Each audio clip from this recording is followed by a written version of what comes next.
Glória a Deus. Amém. Então vamos com o pastor Juscelio. Ontem nós já apresentamos a sua família e vamos já chamá-lo aqui para recebermos mais do Senhor nessa manhã. Amém, irmãos?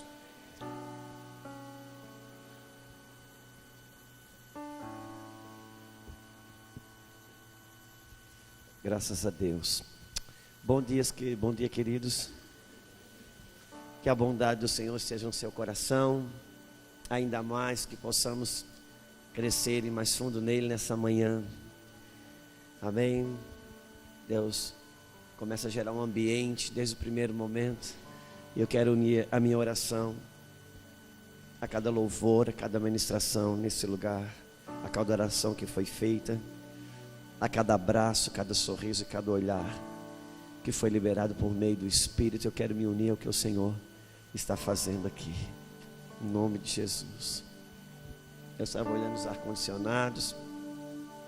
O que muda quando passa a ter ar-condicionado é que daí você passa a ter variedades de reclamação. Até ter o ar-condicionado, a reclamação é uma só. Tem uma unidade, a unidade está sem o ar-condicionado. Quando o ar-condicionado chega, daí é causa divisão. E nós sabemos como funciona isso.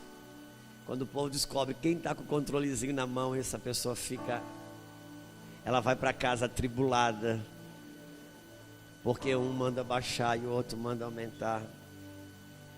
E eu sempre digo para os irmãos: se você é daquele que sente mais frio com facilidade, não fica na frentezinha do ar. Você que é do calor, vai para a frentezinha do ar. Você que é do frio, vai para onde o ar não pega. Porque por mais que o ambiente tem aquele lugar que o ar-condicionado dá ali na cabeça da gente, né?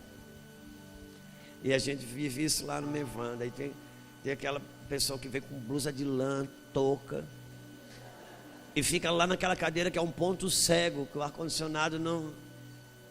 E tem aquele que vem seminu e fica bem na frente onde o ar dá na cabeça. Daí, como é que faz? Você nunca poderá agradar dois senhores. Ou servir. As coisas boas também trazem problema. Que coisa fantástica, né?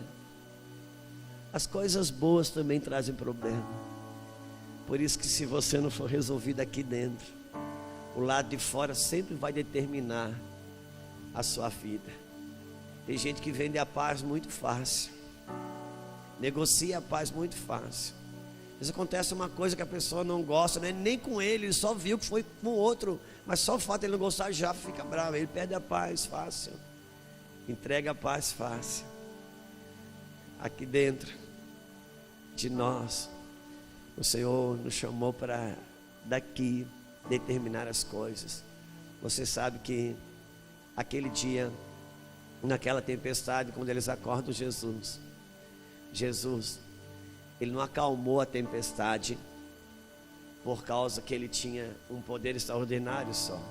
Ele acalmou a tempestade porque a calmaria que tinha dentro dele era mais forte que a tempestade que tinha do lado de fora. Ao passo que os discípulos ficaram apavorados, porque a tempestade do lado de fora apavorou, era maior que a calma que eles tinham dentro deles. Por isso que quando você aqui é maior do que do lado de fora, o lado de fora não te governa mais. Tem áreas da nossa vida que a gente aqui dentro já tem o governo, mas tem áreas que não. Como o pastor estava ministrando aqui, irmão, Jesus não veio recuperar. Quando Jesus fala assim, ó, o Filho do Homem veio recuperar aquilo que estava perdido, a primeira coisa que a gente pensa é que Jesus veio recuperar o homem. Antes de recuperar o homem, Jesus veio recuperar o governo de Deus sobre a face da terra através do homem, que foi o que Adão perdeu. Adão perdeu o governo. Porque o que consiste o pecado? O pecado consiste exatamente em quem está no governo. Comer é pecado? Se fosse pecado, quem quiser ser santo ia morrer, não é verdade? Comer não é pecado, depende. Se você tem governo sobre o prato de comida, amém. Se é o prato de comida que tem governo sobre você, A questão do pecado e não pecado é quem está no governo. Tem gente que acha que Jesus vai recuperar o dinheiro. Tem gente até dizendo, Deus vai tirar o dinheiro da mão do ímpio para dar para o... Para, rapaz, Deus vai dar o dinheiro para aquele que trabalha. Agora, Jesus não veio recuperar o dinheiro para nós. Ele veio recuperar a autoridade sobre Mamon, para que a gente tenha o governo sobre. Por isso que se o dinheiro chega na minha mão como um táxi, está valendo. Mas se ele chega como um camburão de polícia, porque se o dinheiro chega na minha mão e eu decido, ele chega como um táxi, eu decido aonde ele vai me levar. Agora se ele chega como um camburão de polícia, não, ele me algema e ele decide onde eu vou. E se o dinheiro decide onde eu vou, a falta dele decide onde eu não vou. Porque o que Jesus ia recuperar foi o governo, a autoridade sobre as coisas. Porque Deus falou para Adão, governe sobre todas as coisas. Ele perdeu o governo de Deus na face da terra através do homem. Por isso que Jesus não venceu como filho de Deus, venceu como filho do homem. Agora o interessante para nós é que a gente concorda facilzinho na nossa teologia que tudo caiu em Adão. Difícil para a gente é crer que tudo foi restituído em Cristo. Esse é o nosso maior desafio. O Senhor veio recuperar o governo. Eu queria aproveitar esse embalo e a gente continuar o que começou ontem. Amém?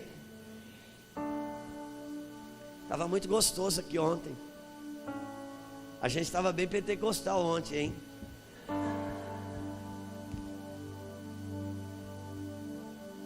Bem pentecostal.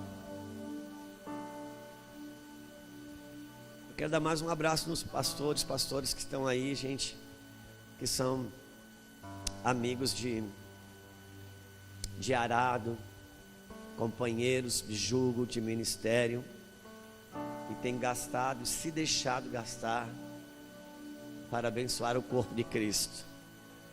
Como disse Paulo, em nós opera a morte, para que em vós opere a vida. Às vezes as pessoas dizem, pastor, não é fácil essa vida de viagem, de dedicação. Eu digo, olha, eu vou falar bem sincero.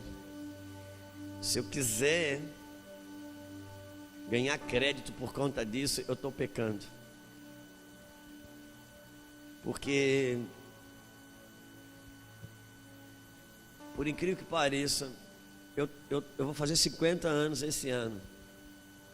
Eu só estou falando porque todo mundo sabe que não parece. Se a gente não passa essa informação, né? Mas eu vou fazer 50 anos esse ano.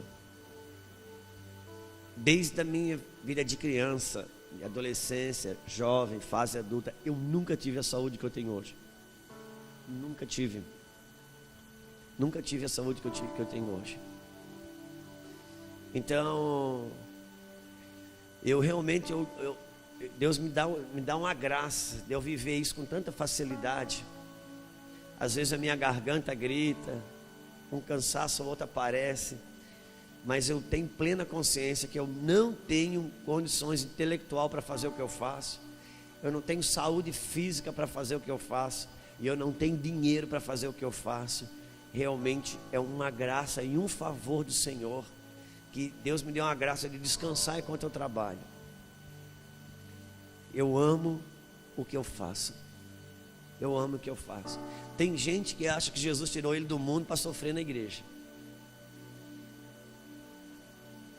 Eu sempre gosto de usar o exemplo do crente que está 10 anos crente. Aí faz 10 anos que ele não vê o amigo lá do tempo do ímpio. Ele encontra um amigo dele depois de 10 anos, encontra um amigo ímpio e pergunta, ei, como é que você está? Quanto tempo? 10 anos já. Aí o amigo diz, eu estou bem, graças a Deus, eu me formei, faculdade, casei, tenho uma família abençoada, hein?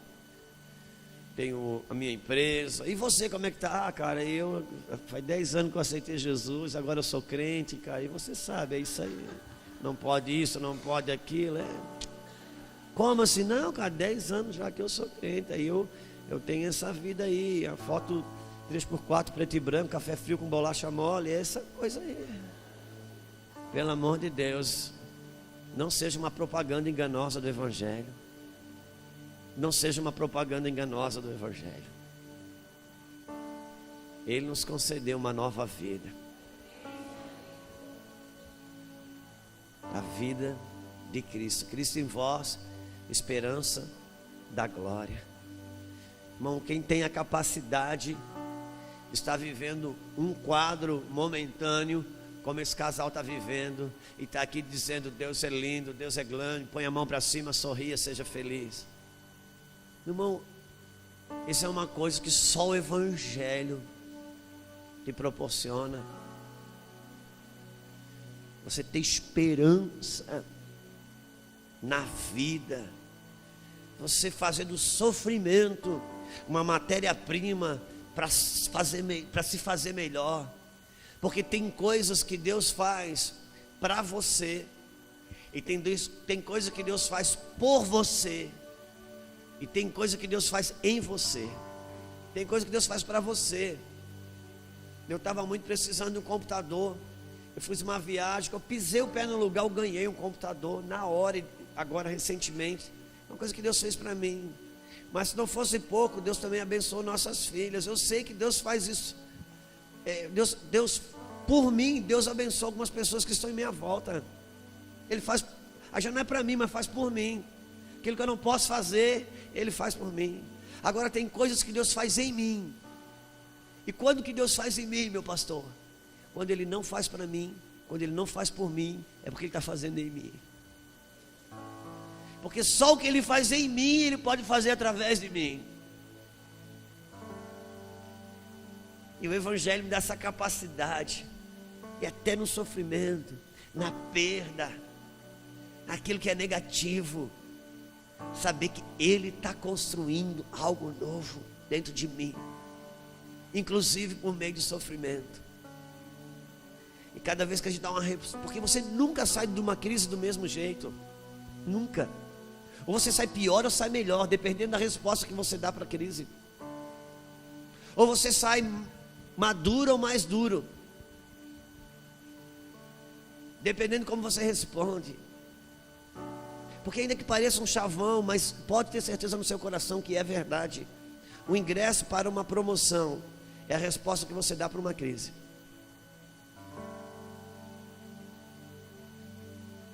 Por isso, as crises que são de Deus, elas cumprem um propósito fantástico.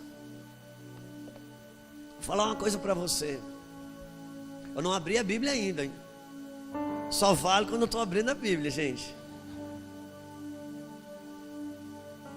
O que eu ia falar? Se eu não quisesse me aparecer, ser bobo, eu não perdi o que eu ia falar, não é verdade? O que eu ia falar, filha?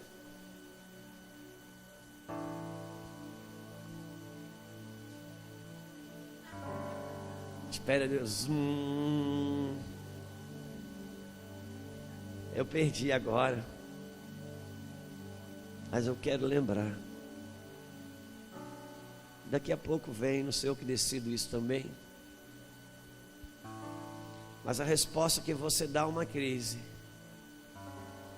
introduz você nas promoções. Você sabe que toda revelação, ela tem uma proposta: deslocar você de um lugar que você está em Deus para um lugar novo em Deus.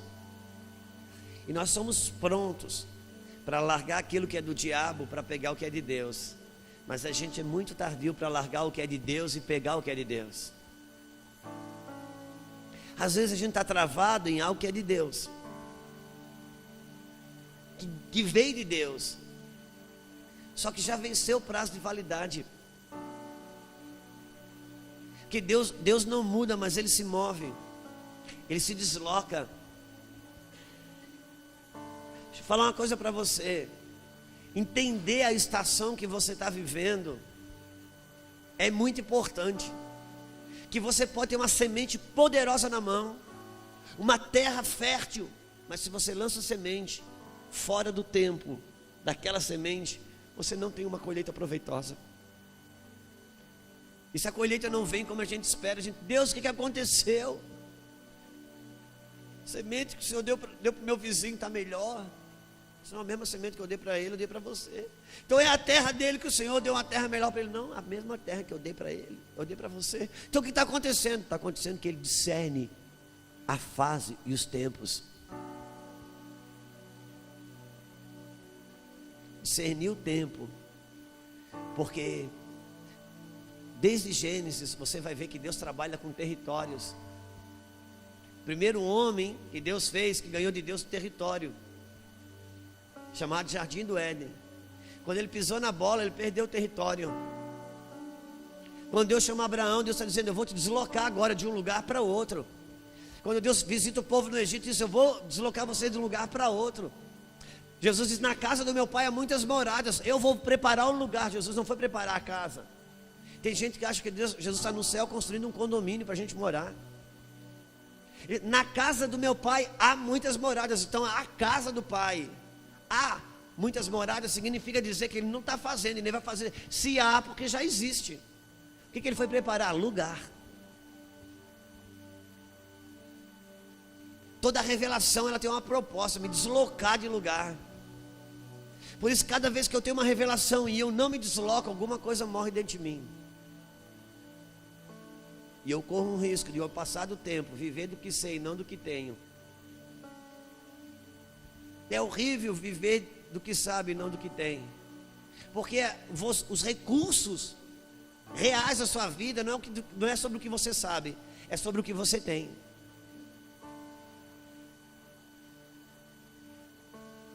Quantos sabem que a BMW é melhor que um Fusca? Mas se você tem um Fusca, o que muda isso? Porque você anda com Fusca, é o que você tem. Não o que você sabe que muda. O que muda é o que você tem. Quantos estão comigo? Quem já foi fazer evangelismo na rua e deparou com um desviado? É horrível, cara. Porque você fala um versículo para ele, ele fala 5 para você. Ele sabe mais do que você, mas não tem mais. E não consegue mais voltar. Porque o que ele sabe sem ter, se torna para ele um empecilho da volta. Por isso, quando Deus acende uma lâmpada, cara, se desloca. Por isso que tem coisa que é melhor a gente não saber, se não vai responder. O meu pastor, o apóstolo Luiz Hermínio, ele faz um café com pastores todo primeiro sábado do mês lá. Na hora de começar a palavra, muitas vezes ele diz o seguinte: olha, amigão, se eu fosse você, eu ia embora agora. Eu não me responsabilizo depois. Isso até parece uma piada, mas tem sentido. Eu sei que ele está falando. Se você não vai responder o que você vai ouvir, é melhor você não saber. Porque cada um vai prestar conta sobre a luz que recebeu.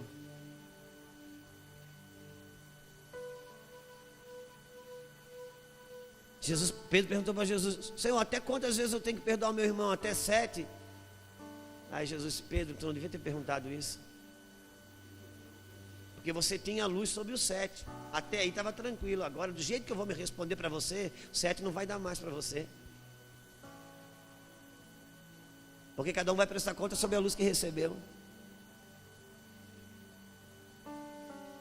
Tem gente que diz: porque o fulano, Beltrano ainda está na religião. Eu digo: ele está na ignorância. Eu quero ver você que não está mais na religião, o que vai fazer com a luz que tem. Porque ele está protegido na ignorância.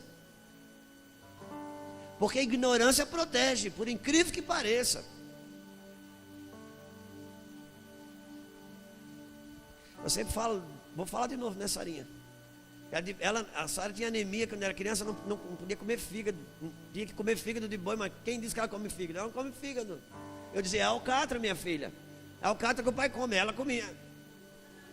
E eu protegi ela na ignorância. Só que ela foi crescendo. Daqui a pouco, pai, isso não é alcatra não, isso é fígado de boi. Diz, glória a Deus que você descobriu, porque a partir de hoje você não vai mais comer por prazer não, você vai comer por propósito, ainda que você não goste, por causa da tua saúde você vai comer. Porque a revelação te tira do prazer para viver no propósito. Então às vezes a ignorância protege. Quantos estão comigo? Vou voltar para outra noite, estava melhor. Ontem à noite estava melhor, parece. Tem dia que é mais fogo, tem dia que é mais água, né? 1 Samuel, capítulo 10. Ó Senhor, te louvamos. Gente, o horário é esse aqui mesmo, é?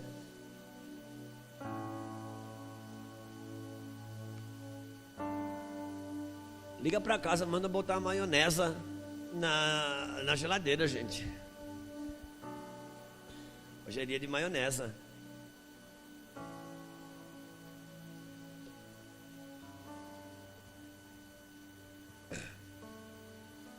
Liga para o homem lá do frango, sabe aquele negócio que a gente sai do culto, passa para comprar o frango lá, porque ele saiu domingo de manhã, não faz comida.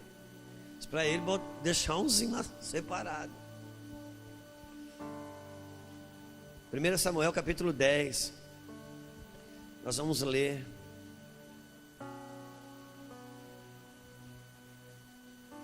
Sobre a unção do rei Saul. Quero dar continuidade ao que começamos ontem. Nós sabemos que Saul foi o primeiro rei em Israel, amém? Tomou Samuel, capítulo 10, 1 Samuel. Tomou Samuel um vaso de azeite, ele derramou sobre a cabeça e o beijou e disse: não te ungiu porventura o Senhor por príncipe sobre a sua herança, o povo de Israel? Quando te apartares de mim, acharás 2 homens junto ao sepulcro de Raquel, no território de Benjamim e Zelza, os quais te dirão: acharam-se as jumentas que fosse procurar, e eis que teu pai já não pensa no caso delas, e se aflige por causa de vós, dizendo: que farei eu pelo meu filho? Só para contextualizar, o pai de Saul sumiram as jumentas dele. Ele mandou o moço e o filho dele, Saul, procurar essas jumentas. E foram, não achavam essas jumentas. Chegaram longe, distante. Aí alguém falou: olha, tem um Samuel, profeta, que mora aqui perto. Vai na casa dele, que ele é vidente. Ele vai dizer para vocês onde é que está essa jumenta, porque ele tem revelação. Só que era tudo uma manobra de Deus, levando Saul para a casa de Samuel, porque Deus já falou: vai bater um camarada aqui atrás da jumenta, esse cara você unge rei de Israel, porque o povo pediu um rei para mim. E agora ele diz: vai. Aí Samuel unge eles: vai embora, meu filho, teu pai está preocupado, já não é mais com a jumenta, já é com você. Eles, versículo 3: quando ali passares adiante e chegares ao cavalo de Tabor, ali te encontrarão 3 homens que vão subindo a Deus a Betel, um levando 3 cabritos, outros 3 bolos de pão e outro um odre de vinho. Eles te saudarão e te darão 2 pães que receberás da sua mão. Então seguirás a Gibeá Elohim, onde está a guarnição dos filisteus. E há de ser que, entrando na cidade, encontrarás um grupo de profetas que desce do alto, precedidos de saltérios e tambores e flautas e harpas, e eles estarão profetizando. O Espírito do Senhor se apossará de ti, e profetizarás, e com eles tu serás mudado em outro homem. Quando esses sinais te sucederem, faz o que a ocasião te pedir, porque Deus é contigo. Tu, porém, grava esse versículo no teu espírito: tu, porém, descerás adiante de mim a Gilgal, e eis que eu descerei a ti para sacrificar o holocausto e para apresentar ofertas pacíficas. 7 dias esperarás. 7 dias esperarás. 7 dias esperarás até que eu venha ter contigo, e eu te declaro o que has de fazer. Sucedeu, pois, que virando-se ele para despedir-se de Samuel, Deus lhe mudou o coração. E todos esses sinais se deram naquele mesmo dia. Chegando eles a Gibeá, eis que um grupo de profetas lhe saiu ao encontro, e o Espírito de Deus se apossou de Saul, e ele profetizou no meio deles. Uau! E agora Samuel, capítulo 13, ou melhor, capítulo 10 ainda, me desculpe, versículo 17. Samuel ungiu Saul no secreto, mas agora reúne o povo de Israel para publicamente apresentá-lo como rei. Versículo 17.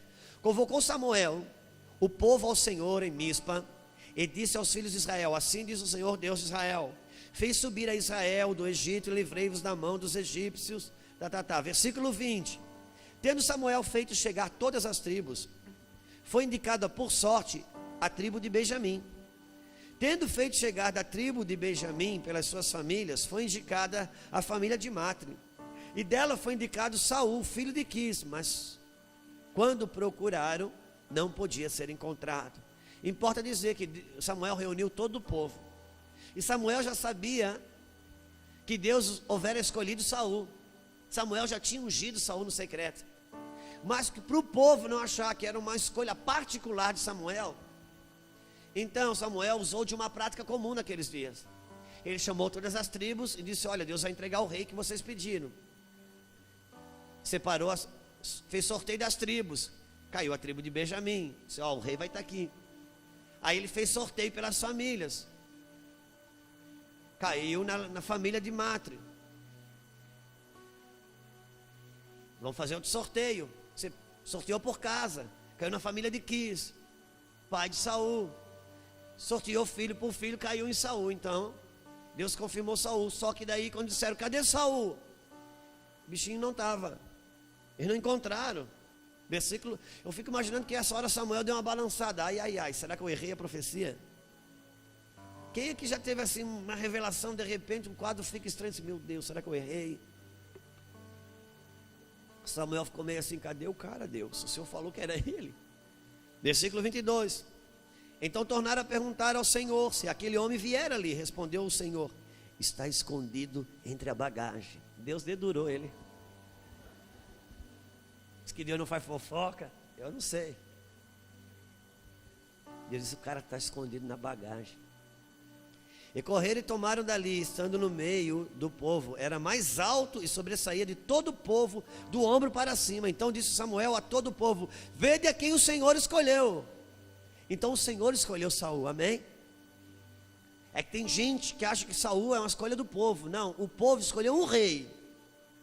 Deus escolheu Saul. Pois todo o povo não há semelhante a ele. Então todo o povo rompeu em gritos, clamando: viva o rei! Aleluia! Esse dia foi chapação na vida de Saul. Deus já tinha ungido, profetizado, mudado o coração dele no outro homem. O espírito de profecia estava sobre ele. Ele foi ser treinado na escola dos profetas, estava bombando em Deus. E agora Deus chama ele publicamente, respalda diante do povo. E Deus, só que Samuel disse: agora você vai para junto à guarnição dos filisteus, e você fica lá 7 dias de Gilgal. Me espera, que em 7 dias eu chego. E quando eu chegar, então eu vou sacrificar, porque Saul era da tribo de Benjamim, não era sacerdote, não era da tribo de Levi, não podia sacrificar. Eu vou sacrificar, e quando eu sacrificar, eu digo o que você vai fazer.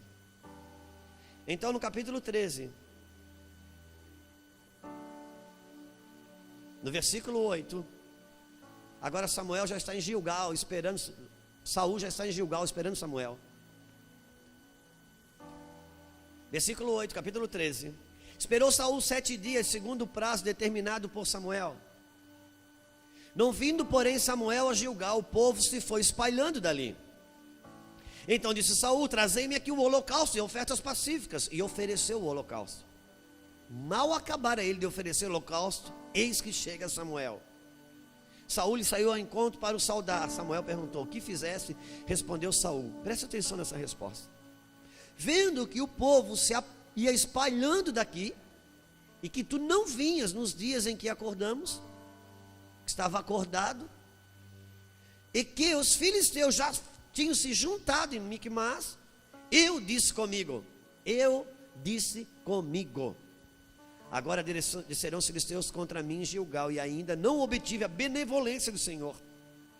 Olha essa frase: e forçado pelas circunstâncias, oferecer holocausto.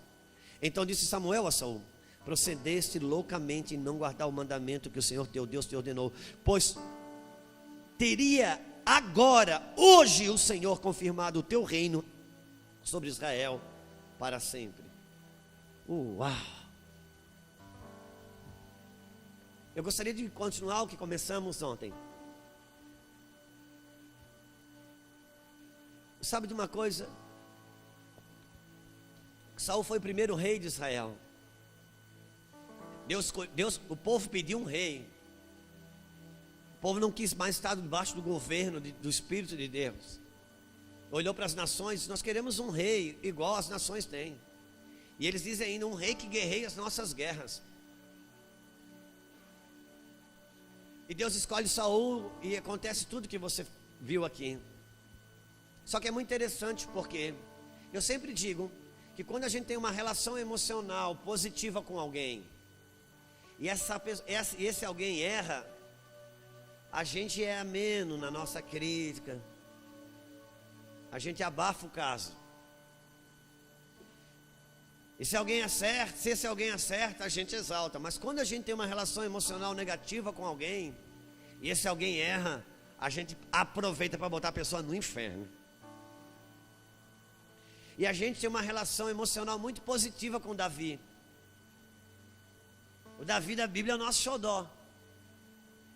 Então, ele adulterou, matou, e nós dizemos: foi um tropeço de Davi, deu uma derrapada. Saul não, Saul nós endemonizamos Saul. Saul é o capeta. Só que, irmão, Saul era um crente que Deus mudou ele no outro homem. Deus mudou o coração daquele homem. Deus ungiu aquele homem. Deus profetizou sobre a vida daquele homem. Quantos estão comigo? Nós lemos aqui, eu fiz questão de ler, para a gente entender que Saul é um crente igual eu e você, que já teve experiência com Deus, que foi transformado em templo do Espírito, que tem a nova natureza dentro de si. E por causa que Saul não responde corretamente, Deus levanta outro rei, chamado Davi. Quantos lembram? E enquanto Saul está no trono, Deus unge Davi. E agora no trono tinha um rei chamado Saul, mas a autoridade do Espírito estava sobre Davi, que já tinha sido ungido. Então Israel esteve simultaneamente com dois reis, dois governos. E importa dizer que, profeticamente falando, e o ensino espiritual para quem já nasceu de novo, Davi e Saul trata-se da mesma pessoa. Porque fala de dois governos que simultaneamente estão em operação. Saul simboliza um governo humano debaixo de um sistema diabólico. E Davi simboliza um governo divino debaixo do sistema celestial, que estava em operação ao mesmo tempo. Agora, para entendermos melhor isso, nós precisamos compreender como funciona em nós a operação da nova natureza que nós está. Cristo Jesus, esperança da glória, da qual fizemos menção ontem. Você precisa perceber que desde o início das coisas, Deus, Ele rejeita o primeiro e Ele abençoa o segundo. Por isso, quando Ele começa a obra no pai da fé, Abraão, Abraão tem dois filhos. O primeiro Isaac, o primeiro Ismael e o segundo Isaac. E o que Deus diz? Lança fora Isaac, porque a promessa, lança fora Ismael, porque a promessa está em Isaac. E Deus rejeitou o primeiro, disse: é o segundo que está abençoado. E esse Isaac, quando engravida sua esposa, ela fica grávida. E ela começa uma confusão no ventre dela, na medida que a gravidez vai se estendendo. E ela fica preocupada, ela entra no quarto, vai orar, saber Deus o que é isso. E ela bate uma ultrassom celestial ali, e Deus fala: olha, tem duas crianças aí no seu ventre, dois meninos. E o primeiro, o que nascer primeiro, vai servir ao que nascer depois. O mais velho vai servir o mais moço, porque está escrito: aborreci Saul e amei Jacó. Deus estava rejeitando o primeiro, dizendo: a bênção está no segundo. E esse mesmo Jacó vai ter 12 filhos, dos quais um é ilustre, José.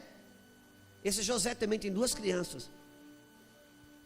E quando José vê que o seu pai Jacó, o patriarca, e estava para morrer velho, já cego, ele disse: pai, abençoa meus filhos.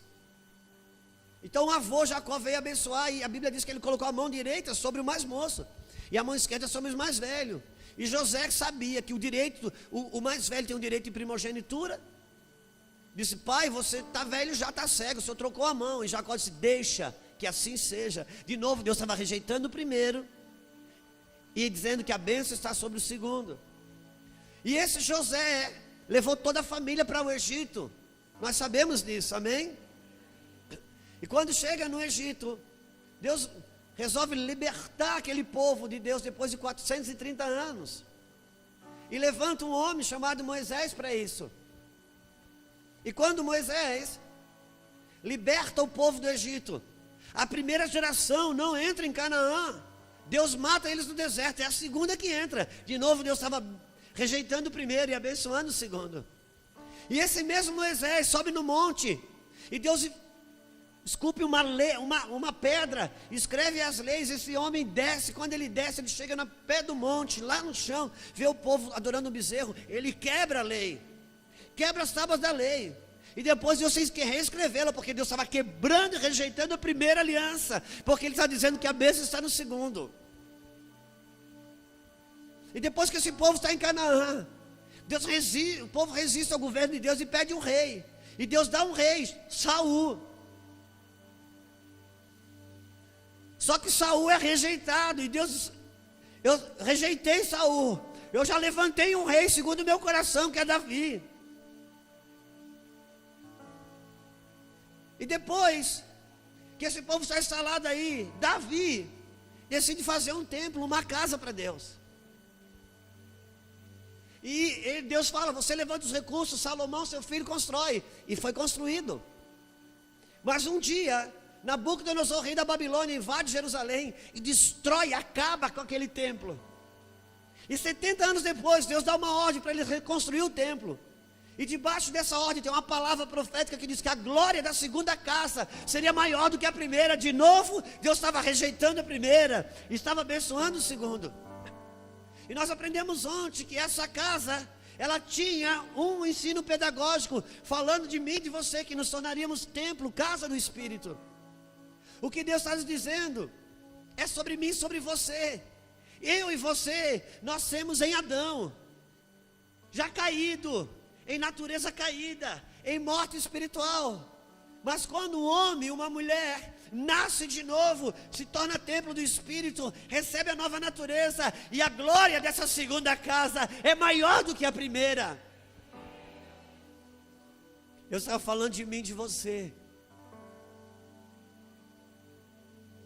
Só que assim como Rebeca, que é o símbolo da igreja, estava com uma confusão no seu ventre, uma briga no ventre, e Deus diz: Rebeca, há 2 pessoas dentro de você, há 2 vontades dentro de você, há 2 governos dentro de você. Tem um que nasceu primeiro em Adão, quando você nasceu, mas depois, quando você nasceu de novo, esse segundo, eu quero dizer para você que a velha natureza, ela vai servir a mais moça.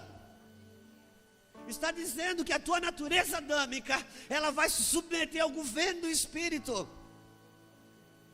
Porque Saul e Davi são 2 governos dentro de nós. Um governo humano que tem influência de Satanás, e um governo do Espírito que tem a influência do céu. Por isso que quando Saul estava atribulado, chamavam Davi. Davi tocava a harpa, e o que acontecia? Aquele Saul se acalmava, porque é assim que acontece, quando a tua alma está agitada, quando a tua alma está gritando, e você se põe em adoração, o teu espírito adora, a alma silencia. Porque há 2 governos dentro da gente. Agora, ainda que Saul fosse um homem que Deus ungiu, que Deus mudou o coração dele, ele passou na escola de profética, ele não conseguiu entrar naquilo que Deus tinha.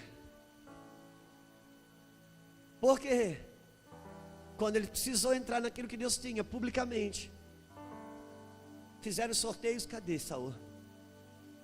Cadê Saul? Estava escondido. Porque Saul representa a natureza adâmica que está dentro de nós, que tem medo de assumir os tronos de governo que Deus nos chamou para assumir os lugares de autoridade. Por isso que Saul dentro de mim precisa morrer, porque Davi precisa assumir o trono.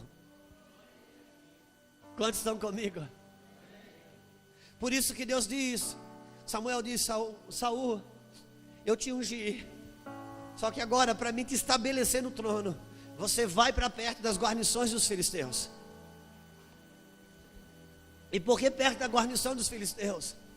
Entenda uma coisa: na sombra das realidades espirituais, o Israel físico sempre viveu em guerra. Quantos lembram, já leram e lembram disso? Eu sempre gosto de dizer que parece que Deus no Antigo Testamento era um Deus sanguinário, que gostava de ver sangue derramado, e no Novo Testamento aceitou Jesus e ficou bonzinho. Quem já teve essa sensação? Só que a Bíblia diz que o Velho Testamento, a Antiga Aliança, ela é uma sombra da realidade espiritual. Cada exército que lutou contra Israel representa uma caça de demônios que hoje luta contra você e contra mim. Porque agora na nova aliança nós não lutamos mais contra carne e sangue, nós lutamos contra principados e potestades, contra os poderes tenebrosos da maldade nas regiões celestiais. E cada exército que lutou contra Israel tinha uma característica de guerra, porque Deus estava nos ensinando como essas caças de demônios funcionam. Por isso que os amalequitas, eles tinham uma estratégia de guerra. Eles esperavam, os amalequitas nunca atacavam Israel quando eles estavam acampados, pastor, devidamente congregado, não. Quando eles estavam deslocando, que eles juntavam os acampamentos, que eles estavam caminhando no deserto, enquanto a nuvem andava, alguns já não caminhavam, não se deslocavam, iam ficando para trás. E a Bíblia diz que os cansados que iam ficando para trás, os amalequitas atacavam.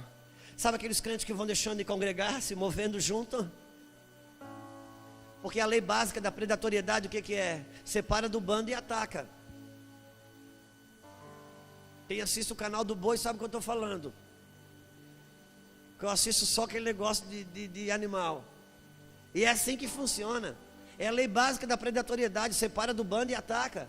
São os espíritos de amalequita que pegam aquele que vai ficando fraco na fé, se separando do bando, desanimado de vir para o culto, de estar com um corpo. Sabe, os medianitas tinham uma estratégia de guerra. Eles esperavam Israel trabalhar a terra, arar a terra, semear, plantar, regar. E quando Israel colhia, eles iam tomar a colheita. Porque fala de uma casta de demônios que opera numa área da nossa vida, que você se dedica, você esforça, você luta, e quando parece que você vai agora ter um prêmio daquilo, ter uma conquista daquilo, quando você vai pegar a colheita, cadê? Os medianitas vêm e roubam a colheita. Sabe o que acontece? Ali vai se instaurando um ciclo de derrota, até que o diabo consegue vir naquela área da sua vida e fincar uma bandeira de desistência, que você continua servindo a Jesus, amando Jesus, mas ali você nem luta mais, porque você não tem mais fé para aquele que você pode ter vitória ali. Por isso que quando Deus levanta Gideão para libertar o povo de Israel das mãos dos medianitas, Deus precisou molhar o novelo do lado de fora, depois molhar o novelo do lado de dentro, depois dar um sonho. Era Deus recuperando a confiança de Gideão, porque ele já não acreditava mais, mas estava trabalhando, não estava desviado. Quantos entende?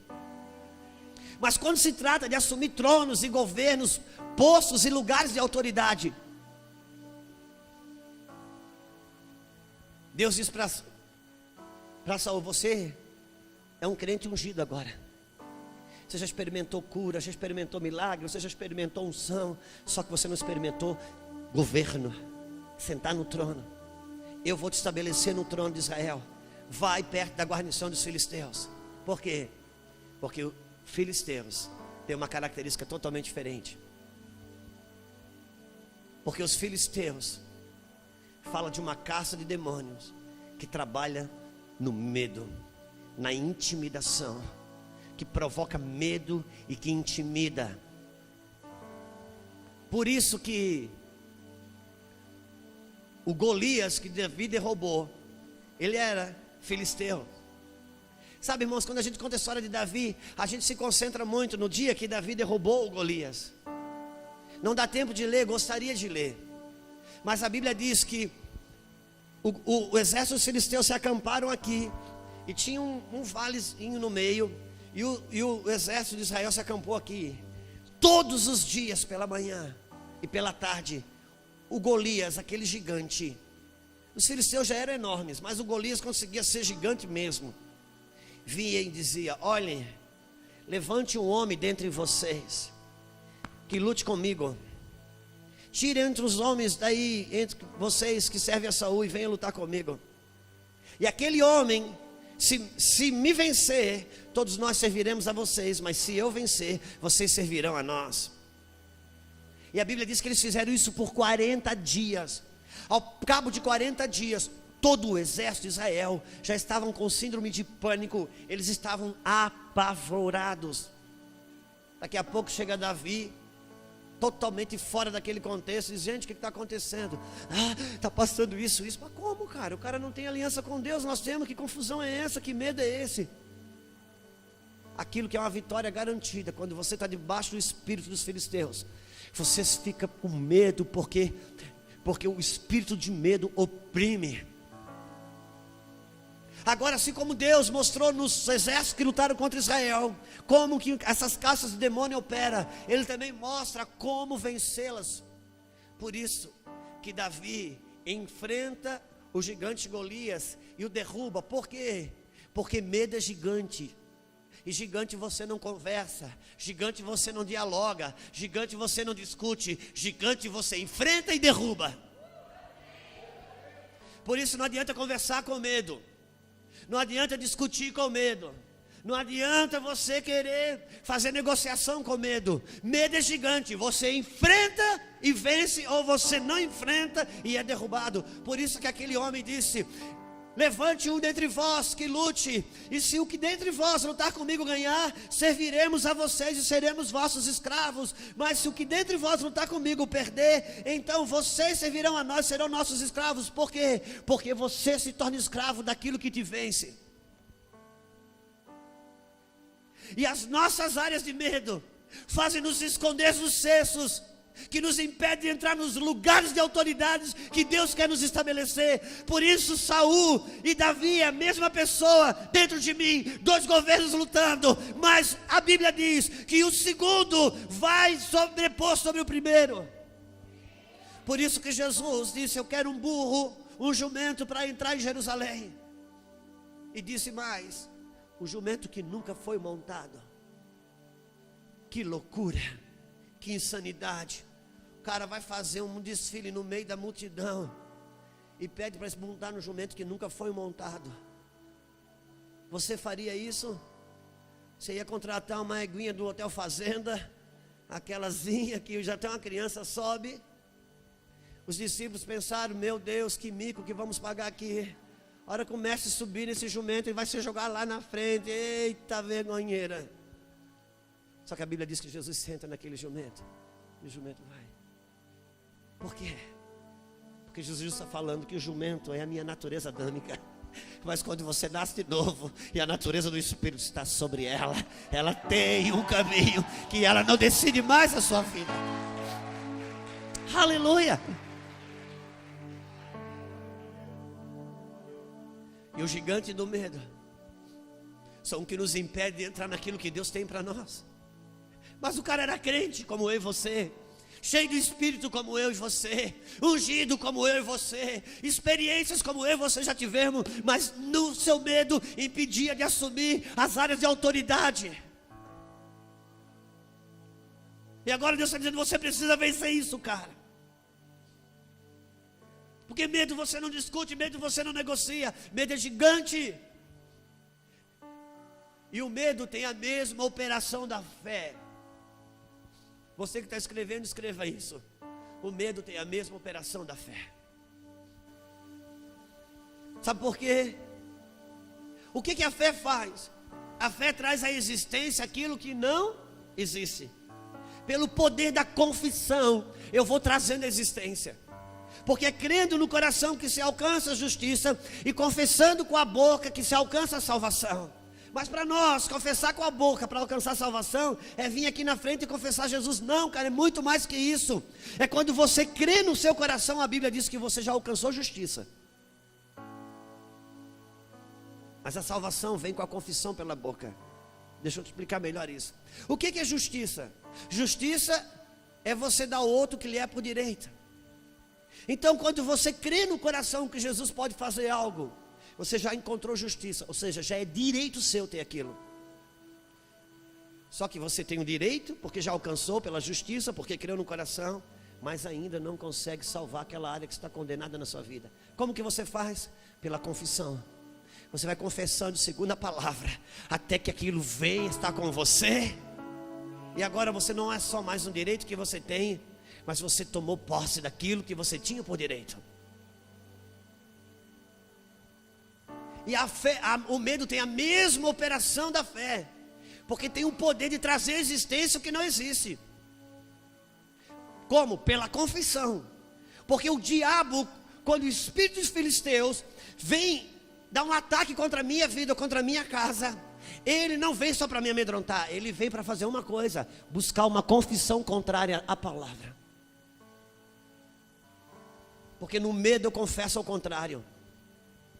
Por isso que quando Deus treinou aquele povo de escravo para um exército, agora eles iam entrar em Canaã, o que Deus disse? A primeira guerra deles, o primeiro confronto, Jericó, Deus falou: vocês vão andar em volta da cidade, todo dia vocês vão dar uma volta, e vocês não podem falar nada. A ordem é silêncio, ninguém pode abrir a boca. Se abrir a boca, morre. E eles todo dia davam uma volta, e no último dia davam 7 voltas. Por que Deus falou: não abram a boca? Porque Deus estava treinando. Derrubar Jericó para mim não é problema. Agora uma confissão contrária à sua impede o meu movimento. E quando eles chegavam lá, você imagina andando, aquela muralha enorme. Não ia demorar muito para um chegar e dizer: duvido que isso vai cair.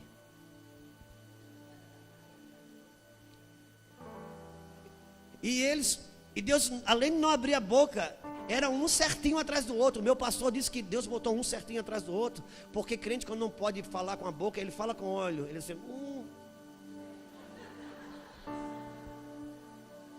Então não podia nenhum olhar a cara do outro.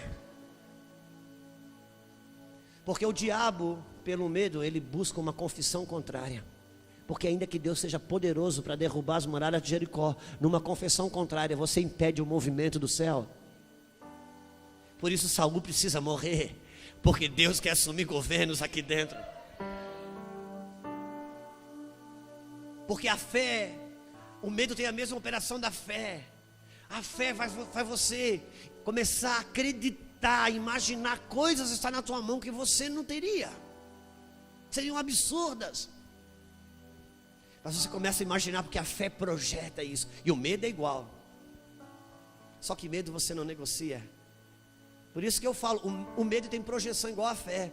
Você está dormindo sozinho em casa, de repente passa aquele vulto assim, lá de fora da janela. Ai, ai, ai. Meu Deus, mas não é nada, em nome de Jesus não é nada. Daqui a pouco, meu Deus, sozinho em casa. Daqui a pouco aquele vulto passa de novo. Agora já não é um vulto, é uma pessoa. E o medo começa a trabalhar. Daqui a pouco passa de novo, já não é uma pessoa com uma foice. O medo é assim, porque o medo tem a mesma operação da fé. E não adianta você ficar embaixo do edredom: no nome de Jesus eu renuncio, eu repreendo. Não, cara. Enquanto você não levanta, não vai lá, tira a cortina e vê que é a folha de bananeira do vizinho que está Aí você volta a dormir igual um passarinho, porque medo é gigante, você não conversa, você não negocia, você enfrenta e derruba. Por isso Saul precisa morrer. Há 2 governos entre nós. Há uma nova natureza que crê, que confia, que é vitoriosa, mas há uma. Deixa eu ler uma coisa em Gálatas para você, por favor, para que entendamos essa guerra dentro de nós. Gálatas, eu nem sei onde é que está, meu Deus, mas eu acho que é 4. Me ajuda, Espírito. 4.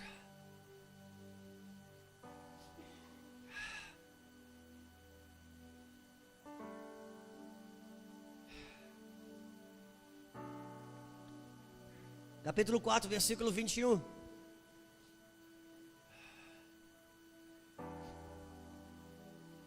Dizei-me vós, já chegamos em Gálatas 4, 21.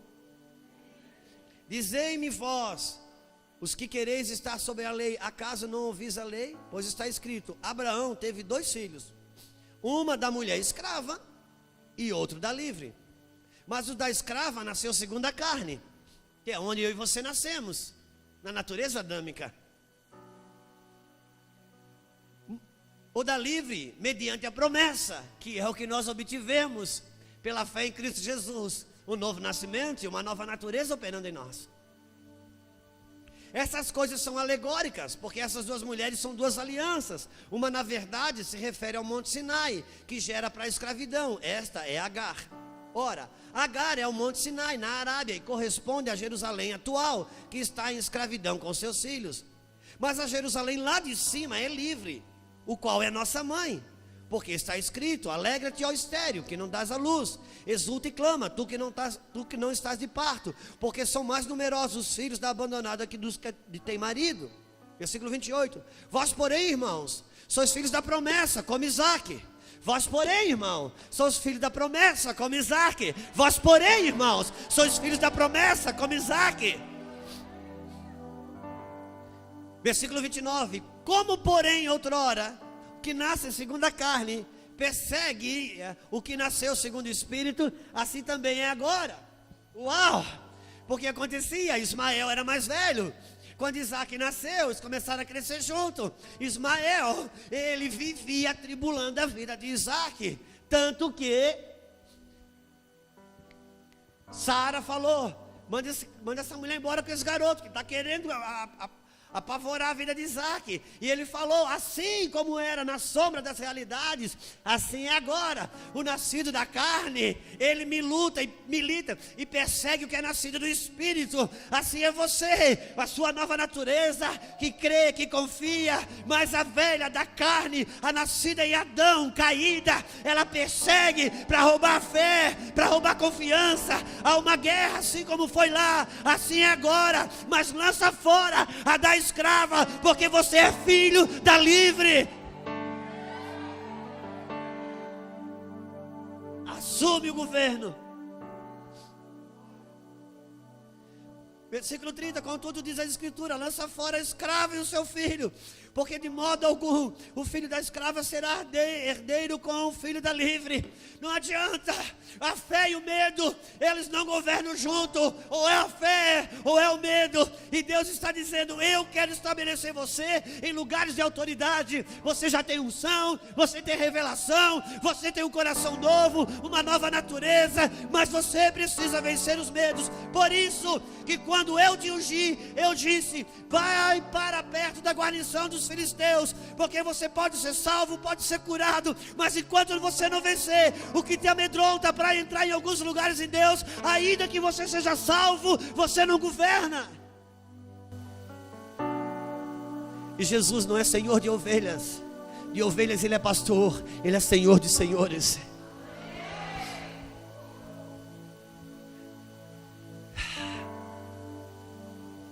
Que difícil, os temores que nos amedrontam, que nos impede de entrar nos lugares em Deus.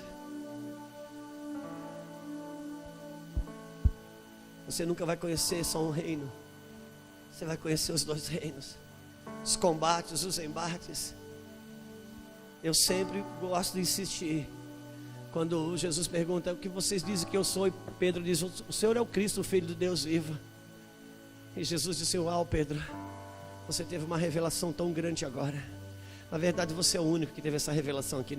Pedro, se você não aprendeu em escola, isso aí, Pedro, para ser bem sincero, isso aí nem eu te ensinei, foi meu pai que te revelou. 3 minutos depois, Jesus disse: o filho do homem vai sofrer, o filho do homem vai ser traído. E Pedro disse: não, eu não vou deixar. Jesus olha para Pedro e diz: para trás de mim. Eu sempre gosto de insistir. Eu achei que o diabo ia entrar nos outros, não em Pedro, cara. O cara tem revelação e o diabo vai entrar em Pedro, não entra nos outros. Satanás não tem interesse em quem não tem revelação. Se você é um homem, uma mulher de revelação, você vai ter guerras e combates. E o próprio Deus permite. Por quê? Porque quando você vence esses combates, você não só é abençoado, mas você assume governos. Abra Êxodo comigo, capítulo 13, por favor. Vamos ver isso mais de perto. Êxodo 13, versículo 17. Eu quero falar para você: minhas guerras sempre estiveram no campo do medo. Sempre. Calamando robia sobriando lobachó. Deus tira o povo do Egito. Não dá para a gente ler tudo. Eu estou entendendo que a gente já conhece esses textos, amém? Porque são textos de registros contínuos na igreja. É quando Deus tira o povo do Egito aqui. Quando Deus tira o povo do Egito, versículo 17. Tendo Faraó deixado ir o povo, Deus não os levou pelo caminho da terra dos filisteus, posto que mais perto, pois disse: para que porventura o povo não se arrependa vendo a guerra e torne ao Egito. Uau! Deus está dizendo. E quando Faraó não suporta mais o poder de Deus e libera o povo, Deus podia mandar o povo para um caminho muito mais perto. Mas Deus disse: não, esse povo, na hora que vê a guerra, vão ficar com medo e vão voltar para o Egito. Então Deus mandou eles pelo caminho do Mar Vermelho, porque o Mar Vermelho vai abrir, eles passam. Quando eles encontrar guerra do outro lado, eles não têm como voltar. Só que o Mar Vermelho se tornou a guerra para eles. E agora,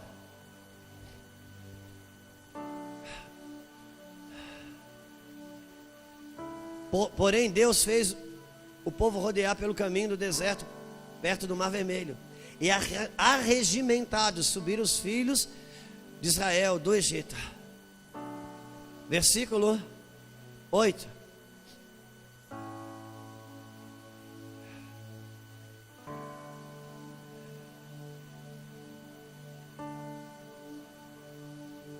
Versículo 8. Capítulo 14, versículo 8, perdão. Vamos para frente, que agora eles já estão lá no Mar Vermelho. Por causa, com medo da guerra, eles iam voltar. Deus mandou ele pelo Mar Vermelho. Versículo 8. Porque o Senhor endureceu o coração de Faraó, rei do Egito, para que perseguisse os filhos de Israel. Porém os filhos de Israel saíram afoitamente. Uau! É interessante. Deus libertou o povo do Egito. Quando o povo chega no Mar Vermelho, Deus vai lá no ouvido do Faraó e diz: Faraó, vou te falar uma coisa, cara. Se você não for buscar esse povo amanhã, não tem ninguém para cortar a sua grama aqui não. Quem faz o serviço aí difícil é os imigrantes, cara. Olha, eu vou te dizer uma coisa: amanhã não tem ninguém para fabricar tijolo, vai pegar para o seu lado. Se eu fosse você, eu ia atrás. Alô, o Deus que liberta o povo do Egito fala para Faraó ir buscar o povo, cara. Não atribua ao diabo aquilo que Deus, as pressões que Deus estabelece na sua vida, que te amedrontam para você romper e assumir lugares de autoridade. Agora isso pregar, oh meu Deus, é fácil. Mas quando você está debaixo de um espírito de opressão, de intimidação, palavra que as promessas de Deus ficam em xeque. Ai, ai, ai. Cantar as canções que cantam é muito mais fácil de viver o que estão vivendo. Essas horas, próprio Deus manda atrás. Versículo 10. E chegando Faraó, os filhos de Israel levantaram os olhos, e eis que os egípcios vinham atrás deles e temeram muito. Então os filhos de Israel clamaram ao Senhor, disseram: Moisés, será por não haver sepulcros no Egito que nos tiraste de lá para que morramos nesse deserto? Por que nos tirastes? Por que nos traçastes assim, fazendo-nos sair do Egito? Não é isso que dissemos no Egito: deixa-nos para que sirvamos aos egípcios, pois melhor nos fora servir aos egípcios do que morrermos no deserto. Moisés, porém, respondeu ao povo e disse: não temais, aquietai-vos e vede o livramento do Senhor que hoje vos fará, porque os egípcios que hoje vedes nunca mais tornarás a ver. O Senhor pelejará por vós e vós vos calareis. Versículo 15. Disse o Senhor a Moisés: por que clamas a mim? Uau, é interessante. É interessante porque não está escrito que Moisés clamou a Deus. Só está escrito que Deus disse: Moisés, por que você está clamando a mim? Sabe quem escreveu esse livro? Moisés. E quando o próprio Deus pressionou eles, o medo levantou. E eles já foram para a murmuração, reclamar para Moisés: Moisés, não tinha cemitério para a gente morrer lá não? Você tirou a gente do Egito para morrer aqui. Aquilo que eu falei, tem gente que acha que Deus tirou ele do mundo para sofrer na igreja. E Moisés disse: não, gente, pode deixar que Deus vai dar vitória, porque Ele é poderoso, porque Ele é isso. Daqui a pouco Deus diz: Moisés, por que tu clamas a mim? É engraçado que Moisés escreveu as palavras de encorajamento para o povo, mas o desespero dele diante de Deus ele não escreveu, só escreveu a resposta. Porque às vezes a gente tem uma palavra para encorajar os outros, mas a gente mesmo, para a gente não tem. Por isso, viver do que sabe não é a mesma coisa do viver do que tem. Quem já se viu igual a Moisés? Às vezes a gente sobe aqui, irmão, só em cacos. Aí Deus dá uma unção e a gente encoraja o povo, mas quando a gente sai dali, a gente: Deus, escolhe aí quem creu para orar por mim.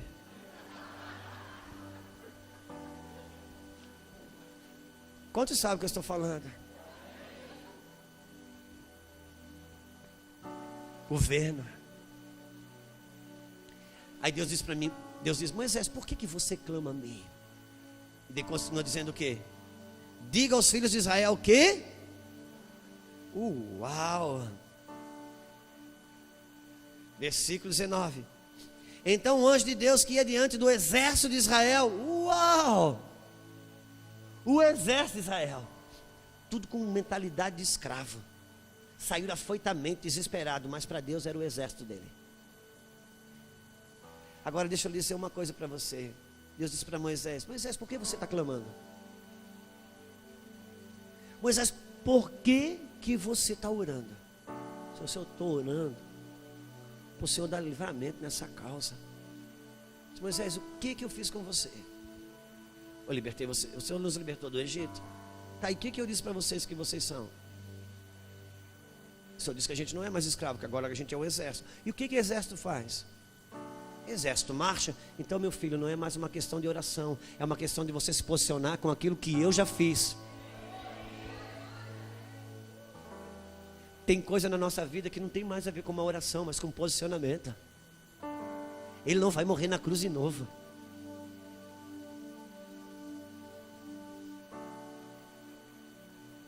Quem espera confirmação é incrédulo. Irmãos, Deus estava dizendo: marcha. Que hoje o teu caso não é nem crer na minha obra. O teu caso hoje é marchar para derrubar os temores que está dentro de você. Salmo 46. Deus é nosso refúgio e fortaleza. Ele diz mais: Ele corta o arco, Ele quebra o arco, corta a lança, põe fogo nos carros e cavalos. E Ele diz: aquietai-vos e sabeis que sou Deus. O que Ele está dizendo? Meu filho, a guerra do lado de fora, o arco apontado, eu quebro. A lança, eu corto. Os carros de guerra eu ponho fogo. O que você precisa fazer a sua parte é quieta, aí dentro. Porque o que te mata não é a guerra do lado de fora. O que te mata é a guerra que você não vence aqui dentro. Aquietai-vos e sabei que eu sou Deus.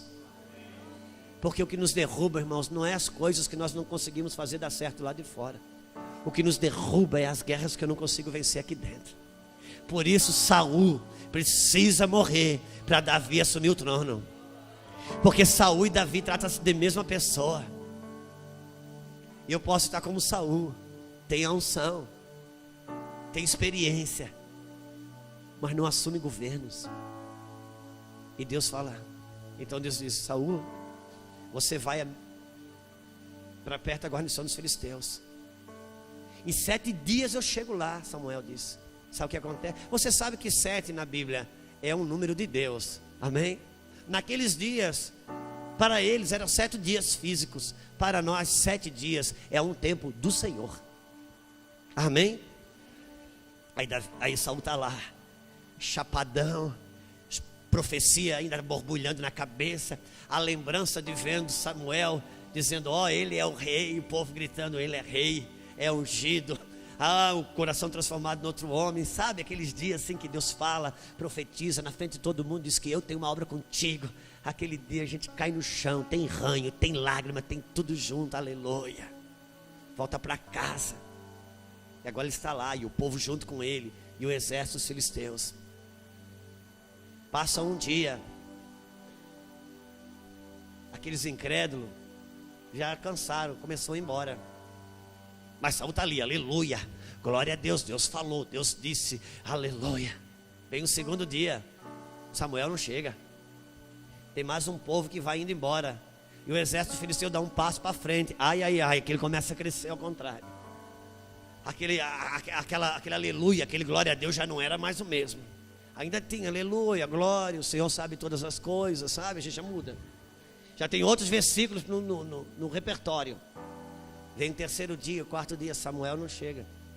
E o povo começa a ir, ele começa a ver que quem está com ele vai diminuindo. E o exército filisteu vai pressionando. E o processo do medo começa. Até que chega 7º dia. Já tinha uma meia dúzia só com ele. O exército filisteu cresceu na frente dele.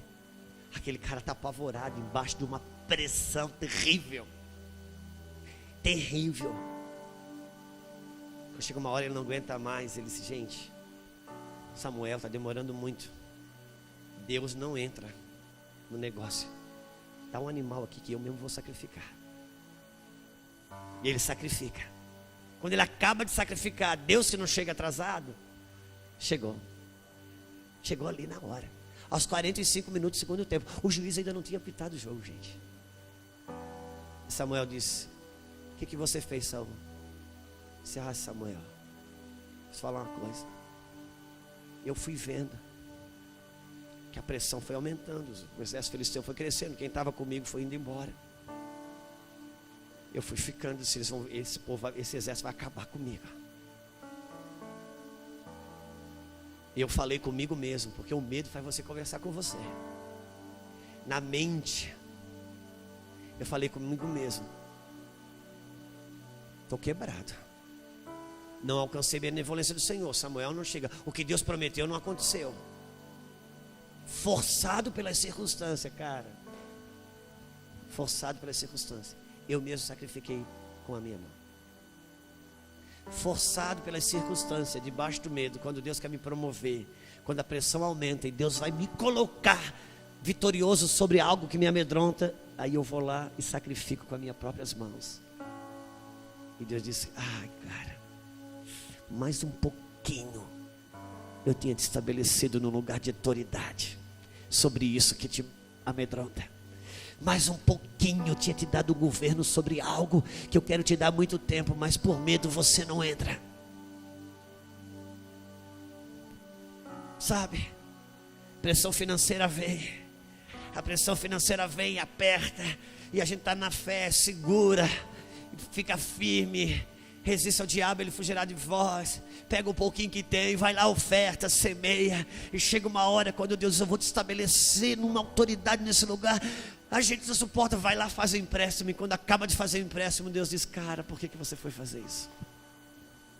Por que você foi, na força do teu braço, fazer aquilo que eu falei que eu ia fazer?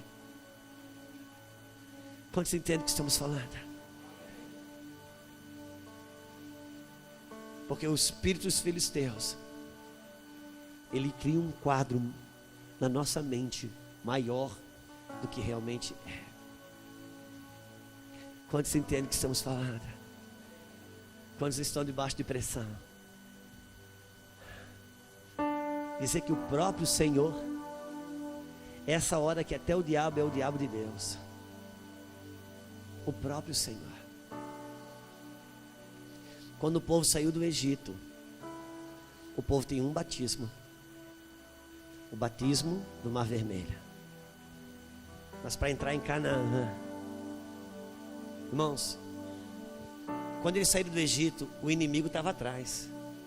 Correr era a vitória. Quando eles chegaram em Canaã, o inimigo estava na frente. Enfrentar é a vitória. Quantos entendem o que estamos falando? Quando saíram do Egito, o batismo era o Mar Vermelho. Para entrar em Canaã, o batismo é o Rio Jordão. Um lugar de quebrantamento, de rendição, de humilhação, de deixar Ele limpar a minha lepra. E é tão interessante que quando Deus tira o povo do Egito, o povo, Ele não mandou o povo pelo caminho dos filisteus, porque com medo da guerra eles iam voltar. Então Deus mandou ele pelo Mar Vermelho. E o Mar Vermelho o próprio Deus abriu, porque protegeu eles da guerra. Isso está em Êxodo 13, nós lemos agora, amém? Agora olha Êxodo 23, o que diz? Por favor. Olha Êxodo 23.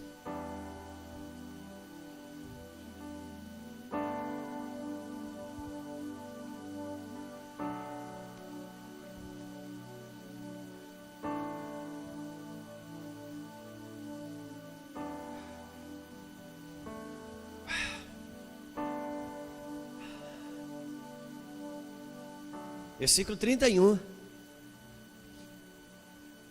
Diz assim: irmãos, agora o povo já entrou em Canaã, e Deus começa a dar o mapa. Qual o território, quem é de quem, cada um ganhou um pedaço de chão. Deus, eu quero mostrar para você o território de Canaã que é de vocês. E Deus diz assim: porém os teus limites, desde o Mar Vermelho até o Mar dos... Até o mar de quem? E desde o deserto de Eufrates, porque dareis nas suas mãos os moradores da terra para que os lances diante de ti. Uau! Quando Deus tira o povo do Egito, Deus não manda eles pelos filisteus, porque Deus diz: você vai ficar com medo da guerra? Então vou mandar pelos Mar Vermelho. Mas agora, quando eles atravessam o Rio Jordão, Deus disse: agora, esse território desde aqui até o território dos filisteus é vocês, é de vocês. Por quê? Porque o batismo do Mar Vermelho, ele me protege dos filisteus. Mas o batismo do Rio Jordão me habilita a vencê-los. É quando Deus diz assim: meu filho, não ore mais para mim te livrar das guerras, ore para mim te habilitar a vencê-las. Porque guerra você não vai deixar de ter. Como diz o meu pastor, o apóstolo Luiz Hermínio: meu filho, vence essa luta, que já tem luta na fila esperando entrar. Rápido, vence. O que estamos aqui dizendo é que há dois governos.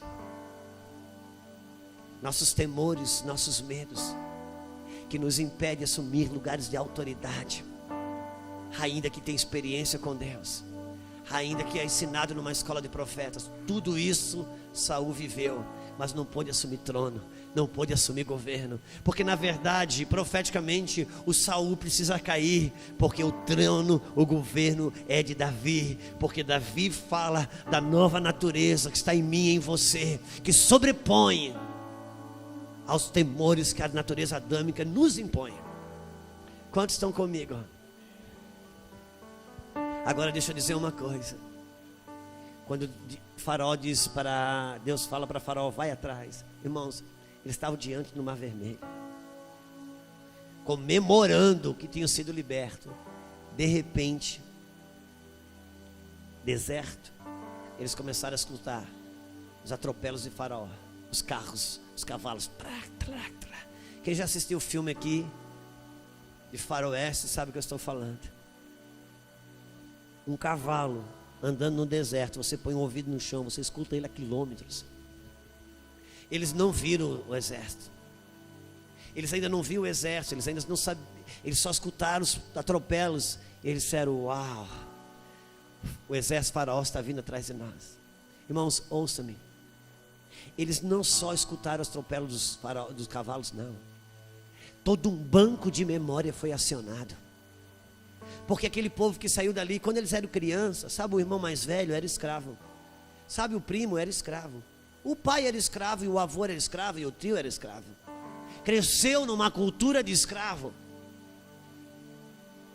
Não sonhavam sobre nada, não tinham perspectiva, porque o único direito que o escravo tem é o direito de não ter direito. E assim que eles saíram, agora eram livres, eram um exército, mas a sua mente era escravos. Quando escutaram os atropelos dos cavalos do carro dos faraós, uau, a memória das chicotadas vieram, a memória das humilhações vieram. Eu já falei isso em alguns lugares, mas eu vou repetir aqui. Eu não sei se essa história é verídica, só vou passar do jeito que me contaram. Sobre um circo, que eles pegaram um elefante, desde criancinha. Criança não, vamos ser filhote que é melhor, né? O elefante desse filhotinho, amarraram. Você já passou, você passa na frente do circo, está um elefante, meu irmão, amarrado aqui. E você fica pensando, numa estaquinha daquela. Se o elefante soubesse a força que tem, ele era dono do circo, você não acha? Mas por que ele não sai dali? Porque ele é amarrado desde filhotinho. Aquela corda não está mais aqui, aquela corda agora está aqui. Ele cresceu, mas a memória dele não contabiliza a força que ele tem hoje. Você nasceu de novo, mas ainda tem uma natureza adâmica perseguindo, querendo roubar de você a valentia e a força que você tem hoje, que não tem a ver com você, mas com o que ele colocou aí. E eles pegavam esse elefante, eles colocavam ele em cima de uma chapa quente, tocavam uma musiquinha e ele amarrado ali, e ele começava a fazer assim, porque ele esquentava a chapa, esquentava e regulava, e quando a chapa esquentava, eles começavam a fazer assim, e eles tocavam uma música. E aquele elefante foi crescendo. Depois, já na fase adulta, eles tinham um quadro dele no circo. À noite, eles colocavam o elefante em cima de uma lona redonda prata, da cor da chapa, com umas cordinhas ali. E eles tocavam a música.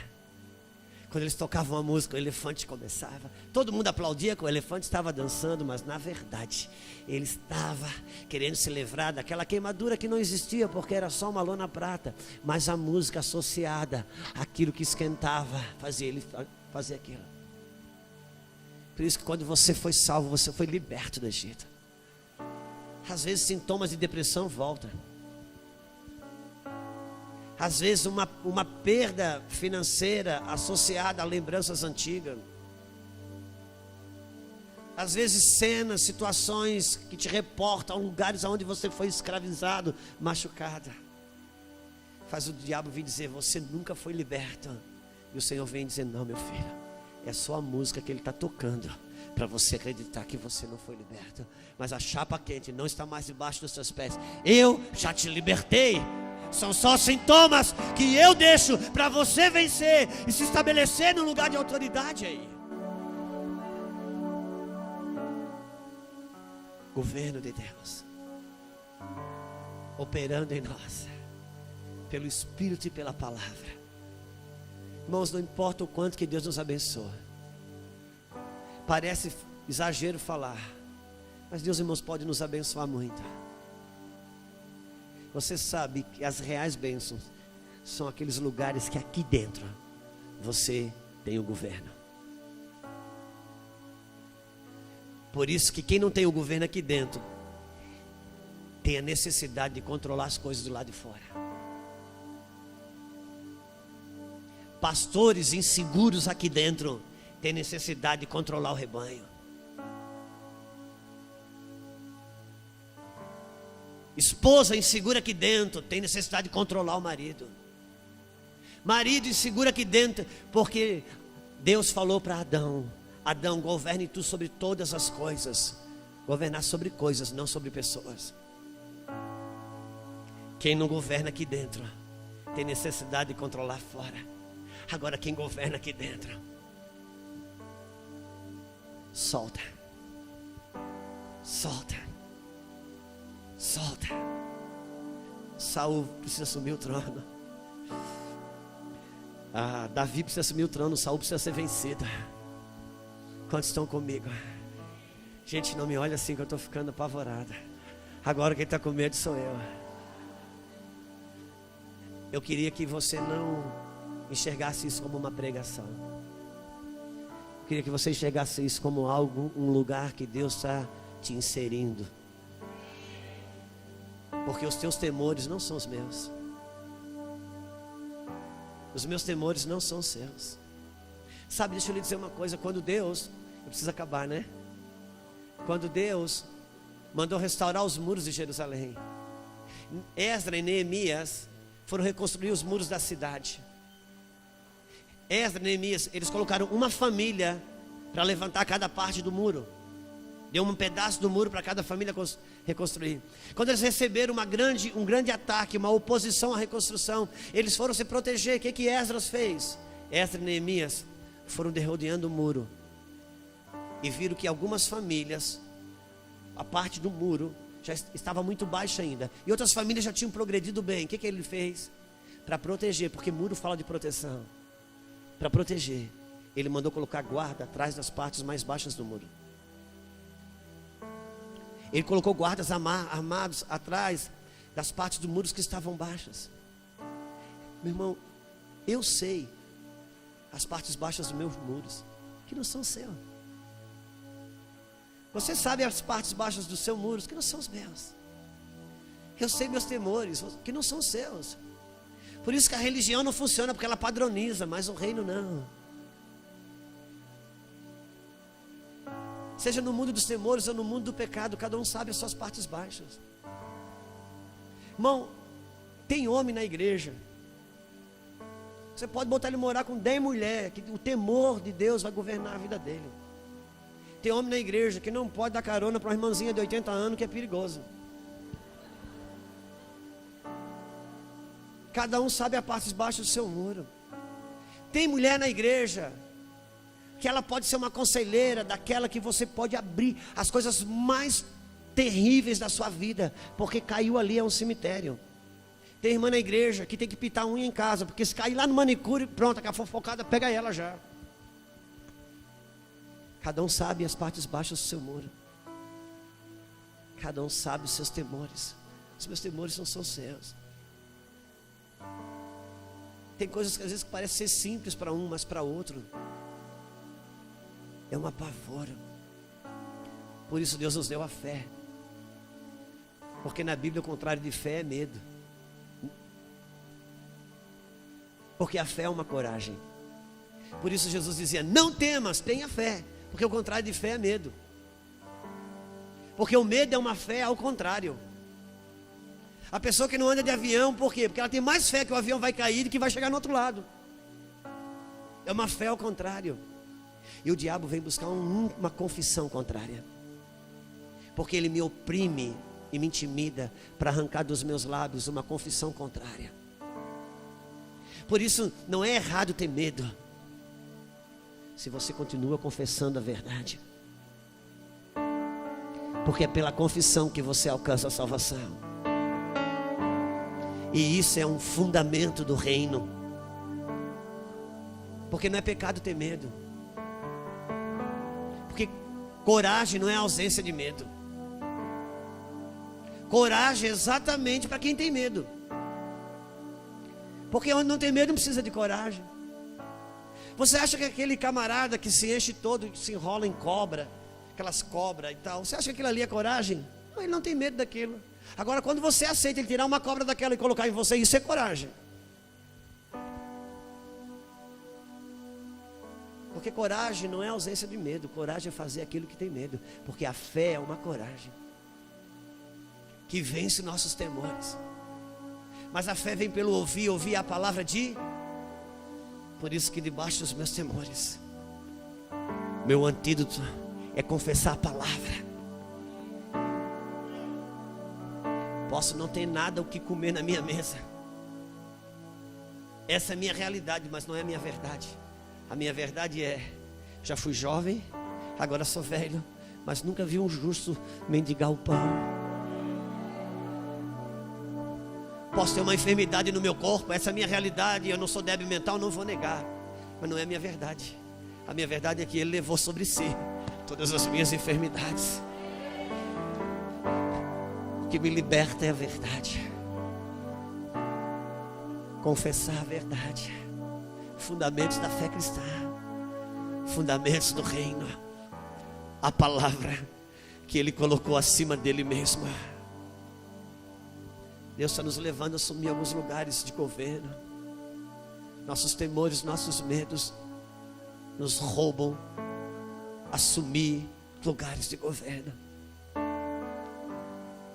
Medo, irmãos, você não negocia, medo você enfrenta. Você sabia que tem irmã na igreja que o Detran já falou que ela pode dirigir, a polícia já falou que ela pode dirigir, o governo já falou que ela pode dirigir, mas ela ainda está com a carteira de motorista lá guardada na gaveta. O que ela tem que fazer? Pegar a carteira de motorista. Te renuncio o medo. Medo te amarro. Não, meu filho, tem que entrar no carro e dirigir. Porque medo é gigante. Gigante você derruba, você enfrenta, você não conversa. Mas a confissão da palavra, a confissão da palavra ainda é uma das maiores forças. Houve um tempo que espalhou-se na igreja a confissão positiva. Tinha mulher apontando para o marido da outra, dizendo: é meu, em nome de Jesus. Não, meu irmão, a confissão é da palavra. Ela saía no estacionamento, botava a mão no carro do irmão e disse: em nome de Jesus, vai ser meu. Irmãos, a confissão positiva é a fé na fé. O que Deus nos propõe é a fé na palavra. Confessar a palavra. Deus quer derrubar os nossos temores. E muitas pressões dessa, Ele mesmo mandou o faraó atrás de você. Ele mesmo. Pedro, eu tenho uma coisa para falar para você. Fala, mestre. Sabia que o diabo andou me procurando? Digo: não acredito. O Senhor quer. O que ele queria? Ele veio pedir para mim se eu deixava ele dar uma peneirada em você. Ah, e o Senhor pegou ele, né? Ó, só imagina. Não, eu falei que ele podia. Ele vai dar umas peneiradas, vai peneirar você igual o trigo. Digo: não acredito. Eu achei que o senhor era meu amigo, não do diabo. Disse: Pedro, deixa eu te falar uma coisa. Para os níveis de autoridade que eu quero te elevar, eu vou deixar dar mais juntada em você aí. Porque cada pressão dessa, cada peneirada dessa, você sai mais branquinho do outro lado. Igual trigo.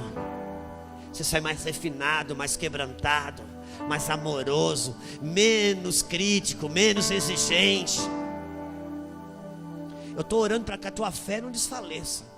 Porque é isso que eu te quero. Eu quero que cada peneira dessa, uma peneirada vai tirando a religiosidade, o capricho, a sua teimosia, o seu orgulho. Vai sobrar só a fé. Porque o justo vai viver da fé, Pedro.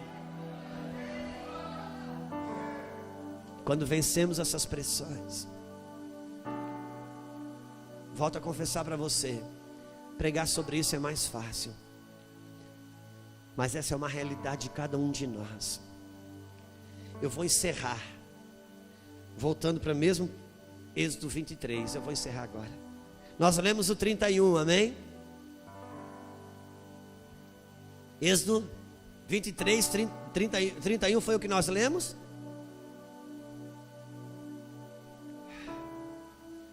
Versículo 28, Deus está falando que vai enviar eles para a terra. No versículo 28 ele diz assim: também enviarei vespas diante de ti, que lance os heveus, os cananeus e os heteus diante de ti. Uau!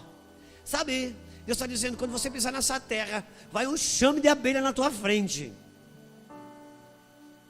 Os inimigos vão ficar apavorados quando você chegar. Versículo 29. Não os lançarei diante de ti num só ano, para que a terra não se torne desolação, e as feras do campo se não multipliquem sobre ti. Pouco a pouco os lançarei diante de ti, até que multipliques e possuas a terra por herança. Uau! Deus está dizendo: teus níveis de autoridade eu não te dou num dia só. Eu não vou limpar a terra de um dia só, para que as bestas feras não te ataquem. Vai ser um processo. Vou te estabelecendo cada prova que você vence, cada pressão que você vence, eu vou te estabelecendo em níveis de autoridade. Por isso, não fuja dos processos, não fuja dos combates.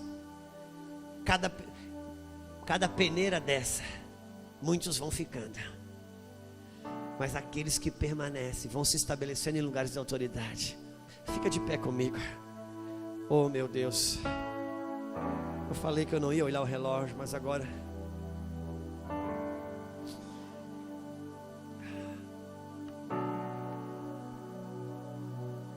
alguns fundamentos do reino estão sendo estabelecidos em nós.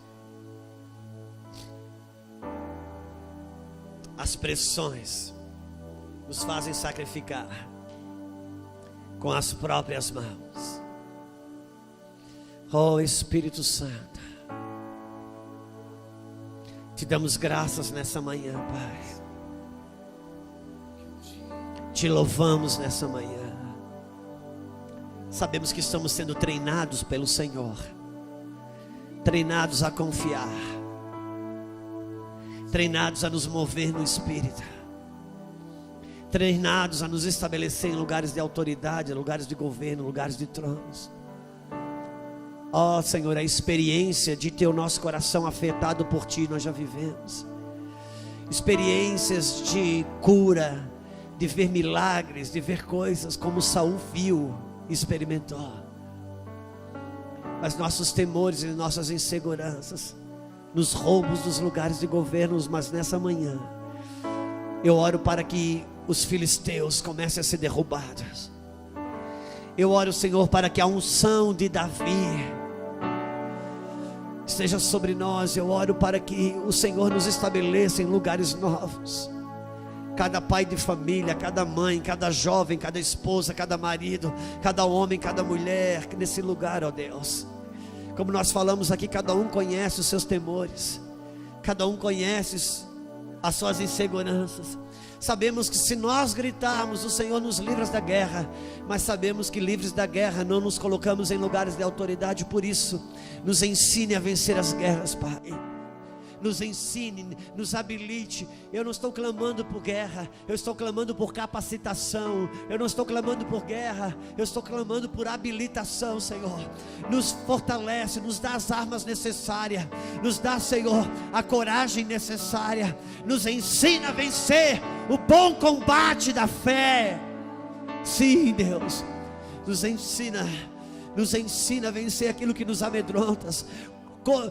Bênçãos nas regiões celestiais que já venceram o prazo de validade e que nós ainda não as tocamos por causa dos temores e inseguranças. Nessa manhã, Senhor, rasga os céus. Nessa manhã, te levanta dentro de nós. Ó guarda de Israel, tu não dormitas. Ó Senhor dos exércitos, vem, Senhor, com tua fúria poderosa, te ergue dentro de nós. Aralamando robia sobi andalamanda rabasso chora lamatando rialabasora macantaraia. Te ergues dentro de nós, Senhor. Te ergue dentro de nós. Roquialamassora macantarabasso. Deus nos faz vencer os temores, as inseguranças que há em nós. Queremos andar como a livre, somos filhos da livre, somos filhos da livre. E para que sejais livre que Cristo nos libertou.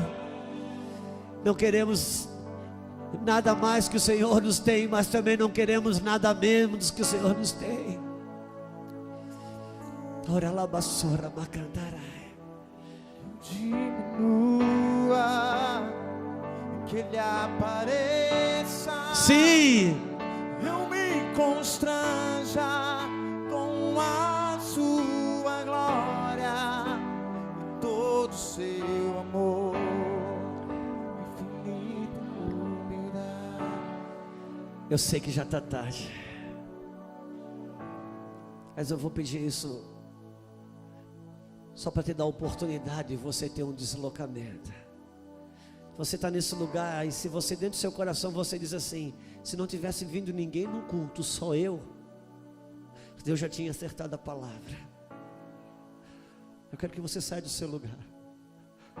Eu quero que você venha aqui à frente. Vamos cantar essa canção juntos.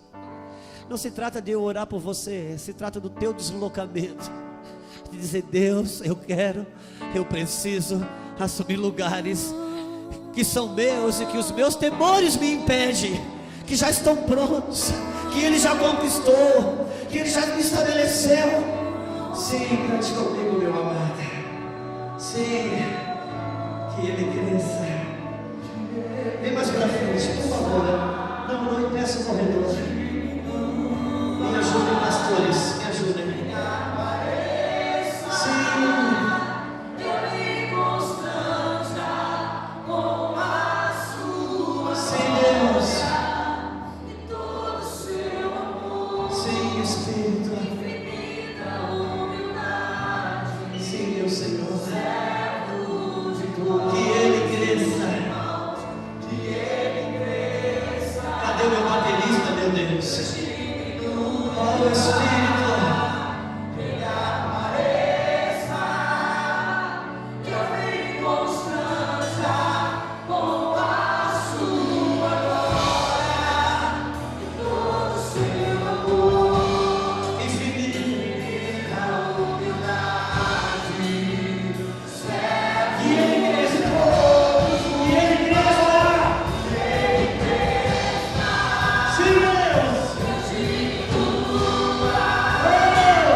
porque Deus sente, Deus acreditou em você, Deus acredita em você.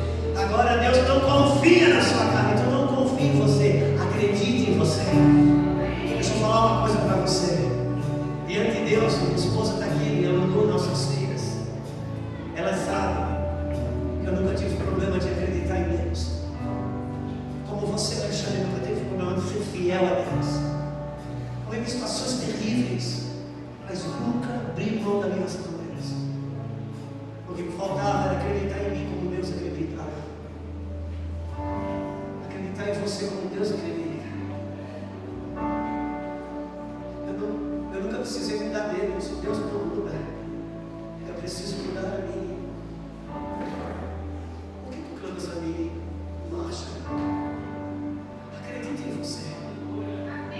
Estamos falando de orgulho, prepotência e soberba, porque orgulho, prepotência e soberba significa você confiar no seu braço. Não tem a ver com você, tem a ver com você acreditar no que Ele colocou aí dentro. Deixa eu dizer uma coisa. Deus tem me chamado não só para esse país, mas fora desse país. Pessoas têm me chamado para ouvir o que eu tenho para dizer. O que poucas pessoas sabem é que eu não completei nenhum segundo grau, cara. O que poucas pessoas sabem que todos os anos na escola, aos poucos eu estudei, eu fiquei em recuperação. O que poucas pessoas sabem que na minha vida toda eu não li 10 livros. Porque não tem a ver com você. Eu estou fazendo apologia a Deus. Hoje não mais fala. Paulo foi mais longe que Pedro, porque Paulo estudou. Então não abra mão dos estudos. Mas não desacredite em você. Não tem a ver com você. Quando o diabo disser assim, você não pode, diga a ele, você tem razão, eu não posso. Mas aquele que está em mim pode, então eu não estou confiado em mim, tem uma coisa. Eu estou confiado em mim. Ele, Cristo em vós, esperança da glória. Obrigado, Pai, por essa manhã tão preciosa. Eu quero pedir uma coisa que o teu pastor pede às vezes, eu acho bonito. Coloca as suas duas mãos no céu e dá o maior aplauso que você já